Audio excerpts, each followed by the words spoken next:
Sebuah video yang diunggah oleh akun TikTok jas4_21 ini sukses menggetarkan hati. Pasalnya, memperlihatkan momen haru saat seorang pria parubaya datang dan mengurus sendiri urusan obat-obatan di sebuah rumah sakit. Seperti yang nampak di video, terekam seorang lansia sedang melakukan transaksi obat-obatan di kasir salah satu rumah sakit. Dengan tubuh rentanya, ia mengurus sendiri segala keperluan dirinya, seperti obat-obatan hingga biaya yang harus dibayarkan.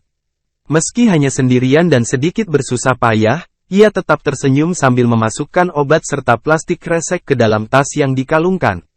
"Gak bisa lihat beginian," kata keterangan unggahan, seperti dikutip pada Sabtu, tanggal 11 Maret tahun 2023.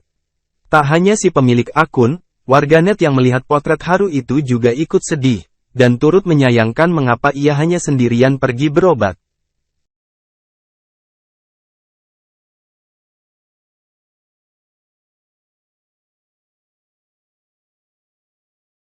Terima kasih sudah nonton, jangan lupa like, subscribe, dan share ya!